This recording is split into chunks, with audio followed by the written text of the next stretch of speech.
to you out there. Many thanks for joining us on another edition of the program National Talk on ECWA Television International. My name is Joyce Jakada. Tonight on National Talk, we beam our light on Rivers State political turbulence. You will recall that the Rivers State House of Assembly has been enmeshed in crisis since late October following an impeachment plot against Governor Fubara by some lawmakers loyal to Mr. Wike. Since then, the Assembly has split into two factions. Martins Amewule is the Speaker of the 25 members who are backed by Mr. Wike, while Edison Ehi is the Speaker of the faction loyal to Governor Fubara. Both factions had held parallel seats in both. The crisis took a new dimension on Monday after Mr. Wike-backed faction announced their defection to the All Progressive Congress, APC. The following day, Mr. Ehi's faction obtained a court order to conduct legislative business without interference from the rival faction. Backed by the court protection, Mr. Ehi's faction met on Wednesday and declared vacant the seats of his 27 colleagues who defected to the APC. While President Bola Ahmed Tinubu had earlier mediated into the matter, the political tension in Rivers State had now taken another dimension.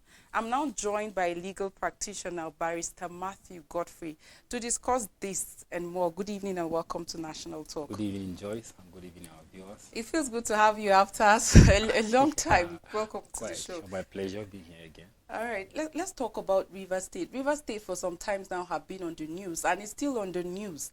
And political crisis, some tag political turbulence, whatever it is, but Rivers State have actually been on the news. And maybe because of the economic importance of the state to the nation entirely, a lot of people have expressed concern about what is happening. Fingers have been pointed to the immediate past governor of the state, Nyesom Wike, who is currently the minister of the FCT. Some have said, can you concentrate on the FCT? It's big enough for you, rather than you looking into the affairs of Rivers State. But of course, he's the immediate past governor of the state. And what is currently happening in Rivers State is not something new. We've seen that between the past governors, successors. But this time around, what is happening between Governor Fubara and then that of Wike is really amazing, because just barely 6 months into his administration, we've seen a lot of back and forth argument between the successor and the predecessor. And some people are saying, can you just allow this man concentrate and then into issues of governance? Others are accusing Nyesom Wike of wanting to lord over the political structure of the state. But a lot of accusation, a lot of public opinions out there. Like I said, this can be traced to October, late October, when there was an impeachment plot. And then from the impeachment plot, there was bombing of the complex of the House of Assembly. We also saw how that the governor Fubara was tear gas when he went to assess the complex that was bombed. That resulted into factions, while some people are alleging that these people, like the 25 that just defected on Monday to the APC, are loyalists of Wike. The 5 that are the court have backed their legitimacy, like they are being tagged loyalists to Governor Fubara. But in all of this, the concern is not just about the individuals or the political interest there, but issues of governance, issues of delivering dividends of democracy to the people. Because while this back and forth, what about issues of governance? We're in the times where, of course, the people are still suffering the hardship, like a lot of hardship in the land and so many things. But this is what is happening in Rivers State. And like I said, Rivers State is still in the news. What sense do you make of this happening? Thank you, Joyce, and our viewers for this opportunity once more. Rivers State is becoming a victim of what we call political concept of state capture. The concept of political state capture arises in a situation whereby certain political leaders or private individuals want to capture the political apparatus of the state as well as the institutions of governance in order to promote and project their own personal interests. This is what we are seeing in Rivers. The crisis in Rivers, what are the causes? You have to find out. The causes revealed, according to certain media, was that there was a demand by the former governor, who is the minister of FCT, Nyesom Wike, for 25% of the federal allocation of Rivers State that it should be given to him. The second one was the concept of the state capture clearly shows dominance of the structure of Wike into the government of Fubara. It was alleged that about 75% of the ministers under Nyesom Wike, under Fubara, were loyalists of commissioners. Were loyalists of Wike. One source had it that even aides and the chief security officer of Fubara was appointed by Wike. So these are some of the issues that you have to bring in yourself. That ask yourself, what happened?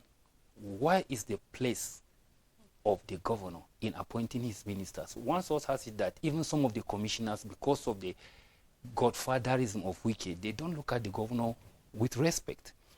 You take that also. Another allegation was that out of the 5 billion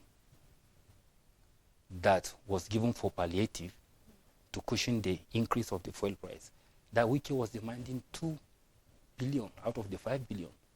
In fact, the 25%, it was even said that the governor pleaded with him at 10%. Before this thing, while this thing was going on, you had another incident in the House of Assembly of the Rivers State.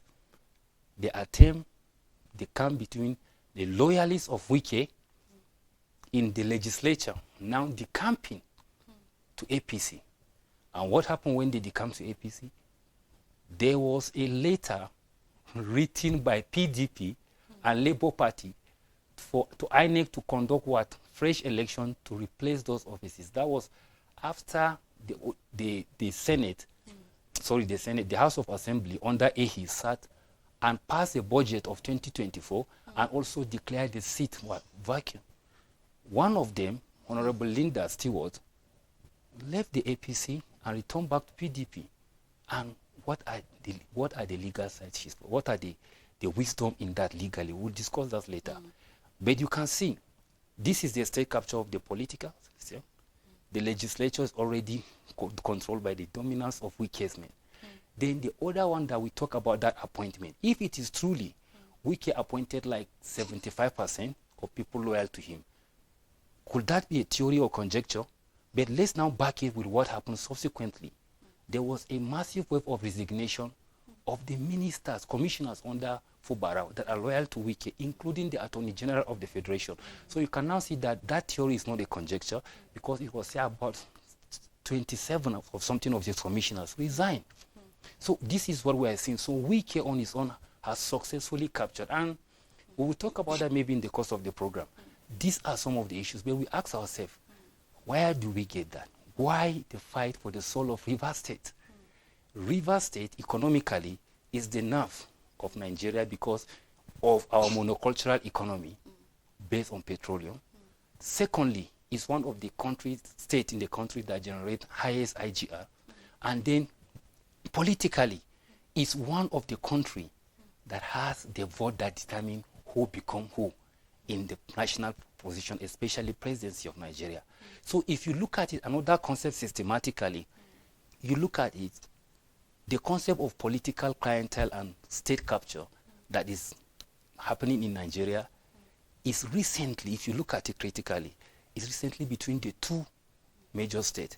It started, people were not sensitive since during Obasanjo's regime. When Ahmed Bola Tinubu became the governor, he successfully captured Lagos. And that's why political pundits will tell you that he's the modern father of the modern Lagos. It's not about that, but his ability to install state capture.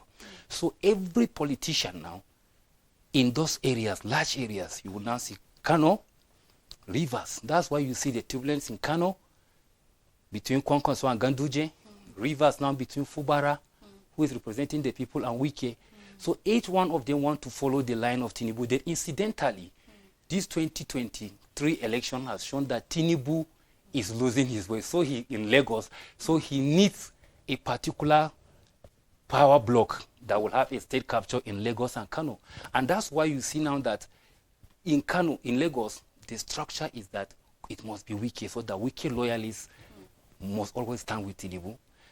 In Kano, we're having the same problem too.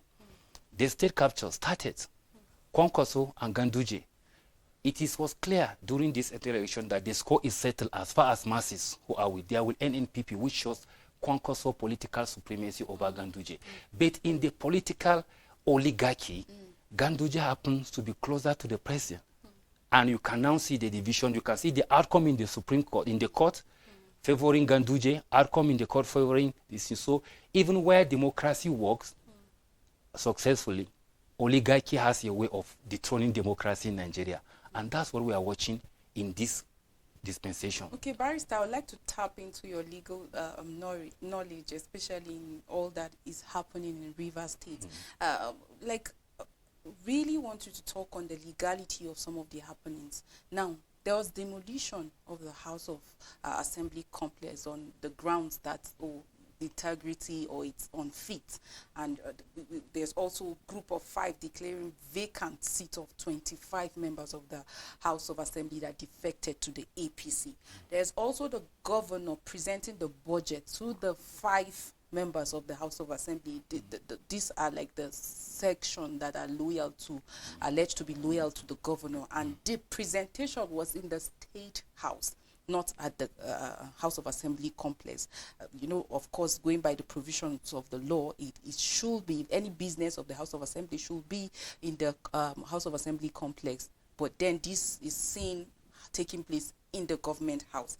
And then there's also the issue of the court of justice headed by Dana Dogo authenticating the 5 being the ones that are the members of the House of Assembly, because those that actually defected already lost their seats. So, and now we saw how that the governor is presenting budgets to the 5.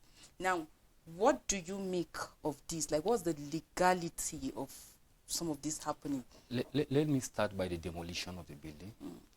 If you have any issue with building, public property, you as a governor, you must be able to set up a committee to investigate. There should be a committee report stating that that building is not fit and proper for conduct of business. It's not something you do it unilaterally. What does the Rivers State law on urban development say about that building? In the process of demolishing government property, you don't just get up like this to do. It is government property. The government of Rivers State, in my own position, has not done the right thing. Let's tell ourselves the truth. Whatever the vendetta is, you cannot do it like this. Was there a fact-finding panel that you have instituted or you have established to look into that building? Well, the government actually came out to say that it was based on a report by a company that says, this structure, going by the bombing that took place some 2 months ago, it's unfit, and that's why demolished the building. If it is the position of the company, I think the position of the company should not be that formal enough. Company is a private entity. When you say who owned those companies, who gave that contractors, that's what you will investigate. If those company, if that company actually carry out that investigation, it must do it with the state. Is the aim and objective of that company also as a construction building to give advice on the suitability of buildings? That's what we are saying. When Jos Main Market was demolished, ask yourself, did JMDB, Jos Main Market Development, have its stake at all? They must have it. We are not talking about vendetta to rationalize everything. If you dig deep into that company, you will not find out one way or the other they have loyalty to the government in power. I am just presuming that. I don't show, brother. Take about the issue of declaring the vacancy of those people. Yes. The law say, and I'm occasioned to be on this platform to share about defection. There was a time we distinguished between defection as an executive arm of government and defection as somebody from the legislative arm of government. They have 2 consequences. I said it here that if a president comes from one political party to another, his office as a president can still be stand because this is executive. But in the legislature, it's not like that. The ground presented by 27 members of PDP, the campaign to APC, was that there was a fraction in the APC and the matter is in court. The court has settled that authoritatively in the case of Abegunde versus Ondo State House of Assembly, which is reported in 2015, that what amount to a fraction that will justify defection of a person from one party to another must be a fraction that occur, a fraction and division that has federal and what appeal. It's not a understanding or division between faction in state.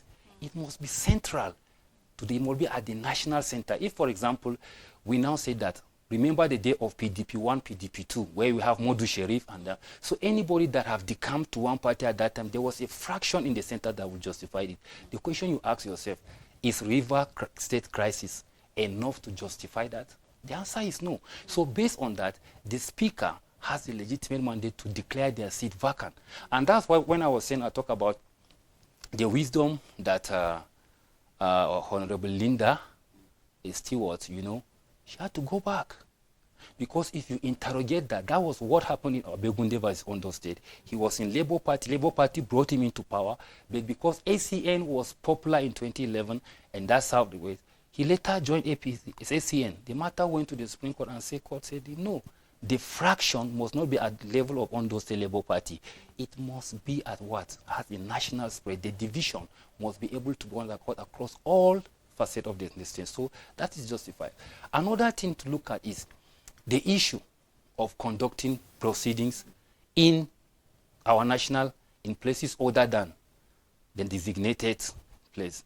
I stand to be corrected by my betters, but I think if proceedings are conducted by an authenticated legislature endorsed by court, we should be sensitive. They may have the legitimacy of the court, but they may not have the requirement, qualificational requirement of the Constitution. Certain bills are passed, resolutions are requiring two-thirds majority. So what will constitute two-thirds majority now? Is it going to be within the 5% of members that are around 5 out of the 27, in the absence of the 27? Now, even if that is done, you have to ask yourself, how can court construe that 27%? Out because of 27, I was actually going to ask you about that. There are a lot of arguments as regards the presentation of the budget to the 5, because when you go to the law, it says that for illegal quorum, you must have at least 1/3 of the house in attendance for any business to take place. Yes, yes. Others have argued about the 27 being absent and then just 5 being presented. And like you said earlier on, it is justifiable that the speaker declare the seats of those that defected vacant. Yes. So do you not think that in looking at the 1/3, you're not going to be looking at the 31, but you're looking at the 5? That is another thing I was saying. Let's argue it from that school of thought, that the legitimacy of the 5 members have been confirmed by the court. Yeah. So if they have a 25%, will that qualify the budget to be deemed as complying with constitutional requirement? That's another angle to look at it. The another angle is that at the time of that defection, what does the law say? If you declare their seat vacant, do they have the right to be excluded? The requirement for declaring seat vacant, I think, and I stand to be corrected, must be followed by what? Their legislative response to. They need on their own part to, like I spoke of the Linda return, she completion. You declared it when, and you started the court proceedings.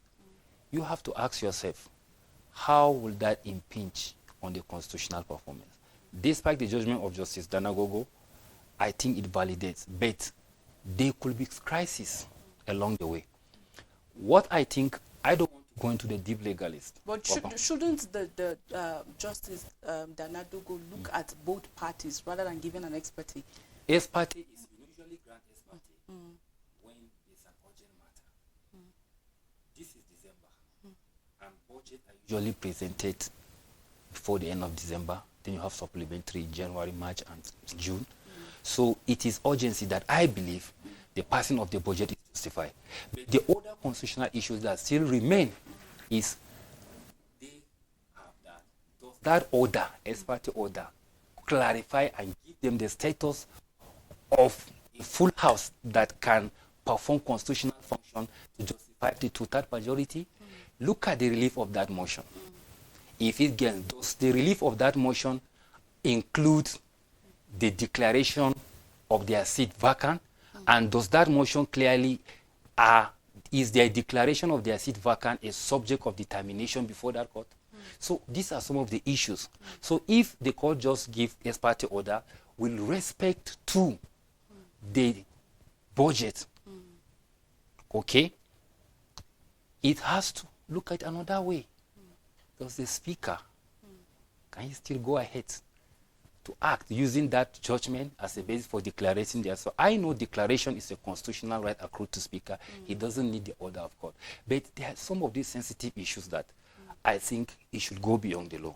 Like I said earlier, a lot of public opinions are actually out there. While some people are opining, the law is the law, and the judgment has been passed, or the court had already authenticated the 5 being so they have the business of the state should not be put on hold because of those people that actually defected. But you know, some people are of the opinion that why should 5 people be making decision on behalf of, like, the 25 or 27 were actually appointed or elected by their own people to go and represent them. If budget is being passed to the 5, and then, like, why should 5 people take decision on behalf of the state? So like, fair hearing should be, these are just some of the public opinions that are actually out there. But I'm particularly concerned on the reasons that this 25 gave as to why they actually defected.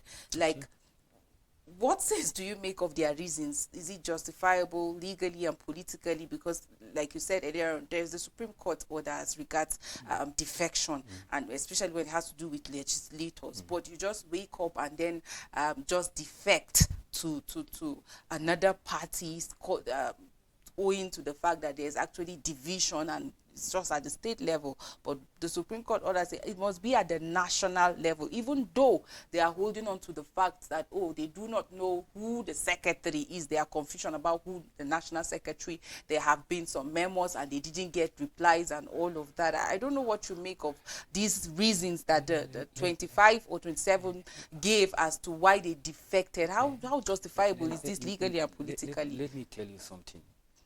The judiciary is angry with the politicians. The legal profession is angry with the politicians. They want to truncate the democracy we've struggled to achieve. The democracy that was achieved at the sacrifice of a lot of patriots. That was why the court said in that for a division, for a qualification, any ground, reason, fractionalization, division, splinter, it must be a at national level of a party, not at the state level of a party. Not knowing you are secretary or the matter is in a court is not a ground for you to decamp. Why does the law favor executive from decamping and disfavor the legislature? There is usually a reasonable expectation of ploy by the legislature to affect the executive. If they don't want him, they will likely say, this is, the court envisage a situation where you will have, like, majority of the members could be from the same party, then the governor could be from another party. And so sometimes they could decide to impeach him. And that was what transpired during the case of Balarabe Musa, Kaduna State House of Assembly. So they now leave a leeway for a governor executive that when such situation arises, you can now go to another party. Then secondly, they don't want legislature to do that because it will amount to the breach of social contract between you and your party. Remember, your party sacrificed other members to bring you on the altar. And so now you can now go and now the vote of the party, you can now cross carpet to another party. That the court look at it as not only against public morality or public policy, but it's even against the integrity of the politics and the political parties affected. That was why the court says that no, we must put an end to that. It started since in the day of Bendel State. The court said that no, you cannot do that as a politician. So the reasons they are having in Rivers, in my legal position, I would candidly say that it is not a good reason to warrant defection to another party. So what are the implications of such actions? That is what I said, that the Rivers State House of Assembly has a speaker, has done it. He can declare their seat vacant. The other challenge we will now have is the passing of the budgetary by these people. Some school of thought in the positivists will say that that remains the law. The 5 members are validly established to conduct the proceedings. Because at the time of that cross-carpeting, a window has been created. So by the validation of the court, they can be able to do that. So whatever number they get out of them can constitute the total majority. Either by simple majority, total majority, the vote, that is resolved. So you now see the issue that we are talking about. Let me also say categorically, we can argue it another way, talking about fair hearing and some of these things. Impeachment, especially of the executive, is a very, very serious business. It is serious because if the procedures for impeachment have been duly complied with constitutionally, if you take the matter to the court cannot entertain it. It is not justiciable once the procedures are followed. And that's why you see anything that has to do with impeachment, it must be procedurally done. But where politicians miss it sometimes is compliance with the constitutional provision. They want to do it in hotel. They want to do it out of victimization. Once you do it according to the law will endorse it. And so that has been the hook in the neck of most politicians. Failure to abide by due process. And that's where we are today. And you know, particularly is the people at the forefront. At the end of the day, is at whose detriment, of course, the masses. And that is why people have shared concern about if this issue is not properly managed, it might snowball into something that is uncontrollable. We talk about Rivers State as one of the states with economic importance to the nation. And earlier on, you were speaking about state capturing by politicians. And it makes one wonder, what is this governance or leadership all about? Is it about the people or is it about personal interest? Because at the end of the day, when you look at some of the body language and the actions of some politicians or leaders, you start wondering, is it about the people or is it about their own interests? People have talked about how that individuals want to have control over the affairs of the state, disregarding what the people actually want. And that is why people have opined that it's like some of our leaders or politicians, though they know that Nigeria is a democratic nation, but they do not believe in democracy, because if you believe in democracy, then you want the will of the people to actually stand. Look at the case of Kano, like you rightly said earlier on. Like, everybody wants to show power. Everybody wants to show I have a stake in this, and at the end of the day, we see demolitions, we see different kind of chaos, hearing of people being killed here and there. And at the forefront, like some people are opining, can you leave this man to focus on the issue of governance? Others are saying, can this man pipe low? Talking about Governor Fabura, like some of these decisions, even demolitions among others, like you said, all of these things, there are procedures to them. So a lot of concerns are actually out there about this whole issue snowballing into something that cannot be managed. Let me come in here. The nation of threat capture, as far as Nigeria is concerned, I must be honest with you, I am one of the class of citizens that identify with the masses. But I can tell you, I don't pity the masses in whatever happens. So why did you say that? In all the states, the greatest asset, why the politicians thrive, is that one of their greatest assets in the concept of state capture is the masses. They capture the masses along tribal and religious line. They capture the masses around tribal cult, about ethnic clique. And so anytime they do this thing, you will find out that they will end up being victims. This issue of river you are talking, look at the economic damage. How much was approved for the construction of that building? The bombing came. Between the incident of the bombing and the amount of the money that will need reconstruction of that building, tell me, what is the economic cost of demolishing that building and reconstructing? In Plateau State, we had an instance whereby the amount of the money used in demolition main market is still leaving Plateau people terribly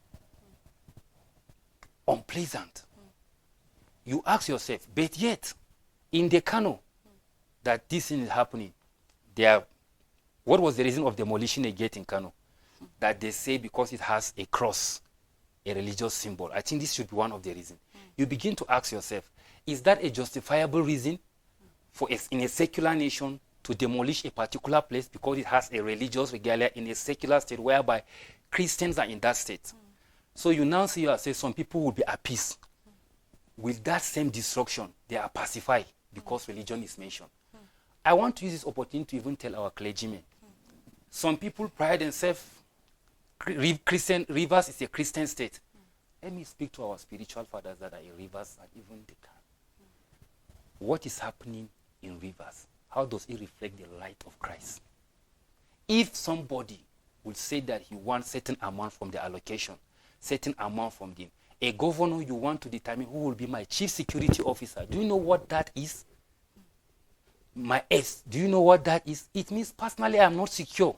That's even beyond institutional capture. It is even individual capture. So you begin to ask yourself, where are we talking? We put religion, and that's why I tell you that frankly, I cease to empathize with the masses after last election.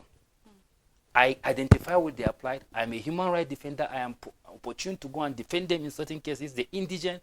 But when you come to politics, I am telling you, the state capture has succeeded. The same people now, in Rivers State now, these monies that they are using, some pensioners may not have been paid in Kano, in Rivers, or in other states that have similar incident. But tell them tomorrow is going to be 2027 election. This night, tell them tomorrow, they will tell them vote for their tribe man, vote for their religion. And so where are we going? So we watch the theatrics of what is happening, and we should be ready to suffer the consequences where we are not ready to make redress. I don't want to sound very reactionary when commenting on certain issues. I like to be analytical. But when these issues come into a sensitivity, we need to tell ourselves the truth. Look at universities now. Look at the private universities in Nigeria. Look at the public universities in Nigeria. Look at the public schools, secondary school and private schools in Nigeria. How can you compare? It tells you the class structure that is there. Yet it is the same people. As far as the psychological appeal of my tribe, my religion is there, and as far as we are concerned, let's go. Who give you a sense of psychological sense of belonging without the material benefit or dividend of democracy? How do you do? So this is why we're there. It will take enlightened citizens to identify with which of these political leaders have them at their heart.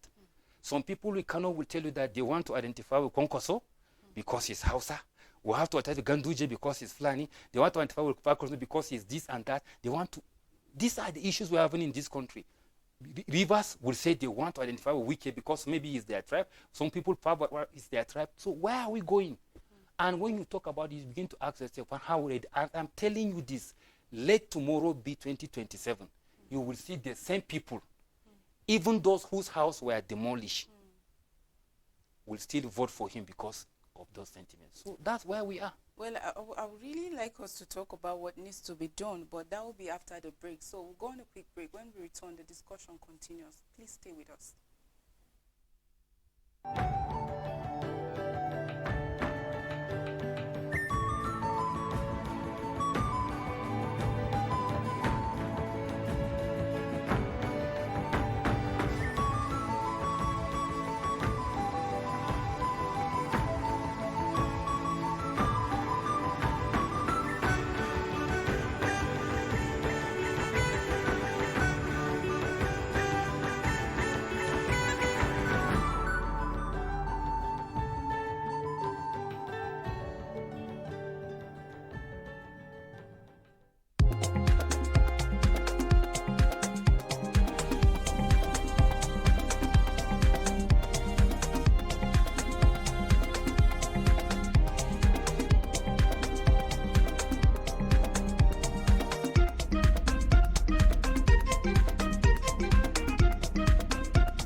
for staying with us on National Talk tonight. In case you're just joining, we have been discussing Rivers State political turbulence, from the impeachment plot of Governor Fubara to the bombing of the Assembly complex, to the factions of members of the State House of Assembly, to even the presentation of budget to the 5 members that the court has actually authenticated to go ahead with the business of the State House of Assembly. A lot of issues have been emerging from what is happening in Rivers State, but at the forefront of concern is the masses, like at the detriment of the masses. What needs to be done?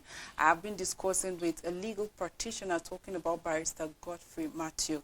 Thank you for staying with us. Our phone lines are now open for you to call and add your voice. What do you think about what is happening in Rivers State?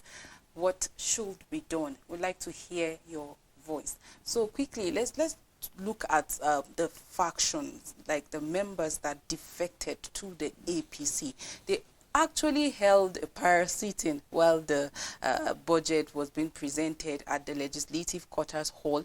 We were told, we saw how that they also had a meeting, and in that meeting 2 bills were passed. That of the local government autonomy and the House of Assembly financial bill was also passed. So how authentic is that passage? And when you look at the second, which is the House of Assembly financial bill, more like to strengthen the members of the House of Assembly, while the court have already told the faction of the Speaker Martins to actually stop parading as the members of the State House of Assembly, but they actually sat at the Legislative Quarters Hall to take such decision. How authentic is that? The decision and the resolution reached by the camp of Martins will lack the legitimacy of the law. Firstly, constitutionally, they don't have the capacity by decamping from APC from PDP to APC. Another reason is that the court outrightly gave an order stopping them from conducting any legislative proceedings. And in law, no matter how bad, how the order of court is. Caller, sorry to cut you. Hello, good evening.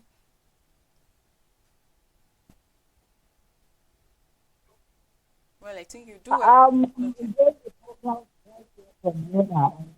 Okay. I agree with what the whole Nigeria do not know what it comes, and the direction they are going is sympathetic. And when you sympathize, you find out that sympathizing. So we have to be praying, vote for the right candidate. But the question, who is the right? How do we identify it? So go. Thank you. Thank you so much for your thoughts and perspective. He's saying he agrees with you. When you sympathize with the masses, at the end of the day, you're shocked with what decisions they actually take. Please go ahead with your point. So, like I was saying, no matter how bad an order of court is, it still remains the law until set aside. The question you ask them is that did they conduct that proceeding during the subsistence of that order? Because ex parte order have certain limited lifespan. So if they conduct that proceeding within the lifespan of that order, that proceeding lacks constitutional legitimacy on 2 grounds. Other things that I think we should be talking about is how can we address this issue? Because I was going to point to the fact that, yes, though as a nation we practice like the federal system of government, and people will find, oh, the president had no say into this. Some have called on the members of National Assembly to even take over the Rivers State Assembly and all of that. But you see, the point here is that the president have actually tried at some point to mediate on the issue between Governor Nyesom Wike and then Governor former governor Nyesom Wike and the present governor of Rivers State talking about Fabura, but it looks like it ended in deadlock because situations kept worsening. But now when you look at the security issues, because they are also concerned about security entirely, and people talking about if this thing is not being managed, it can snowball to a national crisis. And so is there a role that the president can play in all of these when you look at the security issues and then looking at the welfare of the citizens in all of these? Because people kept saying, oh, maybe because the president is on the part of Nyesom Wike and no one that is silence, there are a lot of body language, people are opining a lot of things. But what can the president do at this point to Thank you for help? this question. The president is the chief commander of the Federal Republic of Nigeria. Let me be honest with you. If the president means business on his feet, he has the right to call Wike to order. You look at the genesis of all this problem, Wike is at the center of it. And the way Wike has captured Rivers State has also extended to another angle that the president should liberate Rivers State as far as it is concerned in security matters. They should give security personnel free hand to deal with them. When we should understand what is making security officials not to be effective. One of the angles of the state capture that politicians have succeeded is to render the security personnel redundant. You find out that in peacemaking, they even give preference to political talks, to purported terrorists, to people that are causing problem. They give them priority. I'm surprised that Asari Dokubo is talking about Rivers incident with pomp and pageantry. What gave him that impetus? He had access to the president even before some clergymen visited the president. What is the body language telling you there about Rivers State? So if the president should be bold enough to allow soldier, police to do their work, this bombing and the harassment and intimidation are sponsored by political talks. If you see these political talks, they leave more flamboyant, more contented than civil servants, even at the federal level, because they no go. So that's a state capture that rendered the security apparatus, compromised the security apparatus to perform the mission. If Nigerian security apparatus were allowed to do their work, this won't cost anything. But because how politicians have systematically killed our institutions and allowed talks to negotiate peace in a federation, that we have commander-in-chief of armed forces, that we have chief of army staff, we have chief of defense staff, the military that is rated one of the best in Africa, yes, it is having an issue that cannot be settled. Another thing I want to talk to our religious leaders. I've been watching keenly the crisis in Kano that's going on now, the crisis in Rivers. Nigerian religious leaders should be bold enough to come out and tell these people, stop this thing, rebuke them as you will rebuke them on the pulpit. Rebuke them as you will rebuke them in the mosques. But if it is election hour now, you begin to tell people in Rivers that vote for Christian. If it is election period, you will begin telling them in the mosques, vote for Muslims. But if they misbehave in governance, you are muting. You are muted. What muted you? If they misbehave in governance, where they need to show light, everyone will, religious leader, Christian and Muslim, even traditionalists, will go on retreat. But if it is on the countdown to political campaign, the Christian religious leaders, the Muslim religious leaders will become evangelists, preaching, vote for this, vote for that. I think we need to be conscious about that, tell ourselves the truth. It is happening in Kano. It is happening in this. What are we doing? But in our own listing, religious leaders were so magnanimous to go to Niger to sue for peace. We are so magnanimous to even talk about Palestine and Israel, what we're having Palestine and Israel in Rivers State and Kano.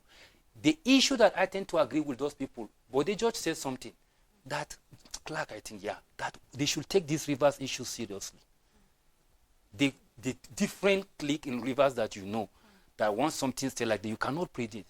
And what will be today, these are people. The worst that can happen was to rebut what happened during the First Republic, to declare state of emergency of Rivers, because if the House of Assembly, that was what happened in the Western, those that need political, the Wild West, the Western regional crisis. So when the House of Assembly could not, and then you have fractional class, and is that the question that River people should ask themselves, is that the political strategy of Wike to and his people maybe to destabilize Rivers? Let's pick this call. Hello, good evening. Are you talking about the national Yeah, this is national talk. We're talking about River State political turbulence. Okay. Yes. Go ahead with your Hello. contribution. Okay. Okay. Well, we'd like to plead that when you call us, kindly turn down the volume of your TV or just move away from it. That way you can hear us and we'll hear you and we'll save time. So do us well to just control the volume of your TV set. So like you clearly pointed out, the issue of godfatherism, I think this is one of the major issue that is affecting the political sphere of this country. Like beyond Kano, beyond River State, these things have played out when it comes to politics and then seasons of elections and even issues of governance generally. So beyond Kano and River State, we see this playing out in different states. He who pays the piper dictates the tune.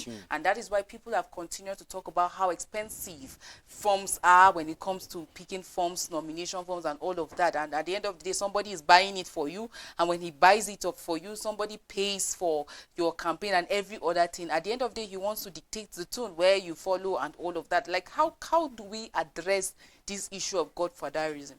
Let me tell you, it all boils down to people. People are the main determinants of the sustainability of godfatherism or its termination in Nigerian politics. When people become more sensitive to such an extent that I am an Igbo person, I will not vote for Peter Obi because he's an Igbo person. I would prefer to vote for Atiku because I believe Atiku can deliver more than Peter Obi. I will not vote for Tinubu. I am an Igbo, I'm Yoruba. I will vote for Tinubu. I am a Yoruba, a Fulani guy because I believe Tinubu has more to offer. That is it. And one thing is when people hold them accountable to their projects, we don't hold our leaders accountable. We don't hold them. I kept saying it on this platform. Now you begin to ask, how many NGOs now are monitoring financial proceedings in Nigerian parliaments? We don't have NGOs managing financial information in the execution of financial projects. But when it comes to election, everybody is electing council. We want to monitor elections. We want to monitor, but after governance, we are poor. And I keep saying this, I say, what is the church doing? What is the Muslim community doing? What are the traditional religions doing as far as this is concerned? We are all stakeholders in this. And the moment we keep saying that we don't hold these people accountable, why? Criticism, it is said that sometimes you see the eyes, okay? You see the eyes of your critic, you see your critics' constructive engagement in a situation that you lost all hope. You will now say that this is what happened. His view is wrong. And you don't take that to help you because you have biased advisors that will tell you that if you follow the project initiated by this, they will now say he was the one that did it. Let's talk about, for example, what is happening on the plateau. Who doesn't know what's happening on the plateau if you are from Plateau State? The same issue. Virtually now, whether you like it or not, APC, nobody will want to believe that it's not under the control of Lalo. PDP, nobody would like to believe that under the control of Chang. They firefighting. Why? They fighting between the political fathers. Why can't the people determine to say the fact that I am from Lalong tribe, the fact that I am from Jang's tribe, I will vote for a person that's by me? But no, we will go and have our clientele meeting. We have our tribal meeting. We will have our family meeting. They will say we are voting this tribe, and that's where we are in Nigeria. So the moment we begin to let these people know, the only thing that will make you relevant to us is accountability. How many people have paid their salaries? Christmas is coming now. It's not about your tribe. You can't go to any filling station and say, my tribe is a governor, and my governor is the governor is my tribe, or the president is my tribe. We all went through the same economic situation. So you ask yourself, what are we to do? Accountability, we have never seen a demonstration massively organized to go and say we want to see what did our House of Representatives or member of Senate or House of Assembly or the governor did with that amount that was given to him in the allocation. We never saw that. All we now see is that we now see the little business you are having, you will see tax increase from government, and you pay those you talk to young people now about political consciousness, they will prefer to tell you how much they transfer money from Mbappe and Ronaldo and Messi. That's what in their mind, and they grow to a system that they cannot crown. So these are the things our people are so docile. So the moment you start even talking about orientation, they will see that you are antagonizing their tribe. A typical Nigerian, once you want to incite him and say that Nigerian government is doing bad today, you will find out that he will see the governor is my tribe. This man, they don't like my tribe people. He's our thief. This our thief. It's our thief, like they say. It's So actually quite unfortunate, and I think it is our collective responsibility that we ensure that peace actually thrives, because for development to take place in a nation, it's sacrosanct that we give peace a chance. And this is a call to all stakeholders, not just in Rivers State, but in the nation entirely, to put their hands together to ensure that peace is returned to Rivers State. Like I've heard how that the stakeholders are calling for peace, and I think this is not just for the people of Rivers State, but every well-meaning Nigerian should speak to peace, especially in Rivers State, so that other states can also enjoy same. Because once there's no peace in Rivers State, of course the whole nation entirely it will be affected, because we're talking about economic importance of that state. So peace is very sacrosanct. Thank you so much, Barrister Godfrey Matthew, for your perspective on national pleasure. talk. Really appreciate you. Thank you. And for our viewers out there, we really appreciate you. Our leaders at all levels must understand that the dividends of democracy is what governance is all about, and it is our collective responsibility to hold our leaders accountable to the offices they occupy. Until we'll come your way next week with another package on National Talk, you stay blessed.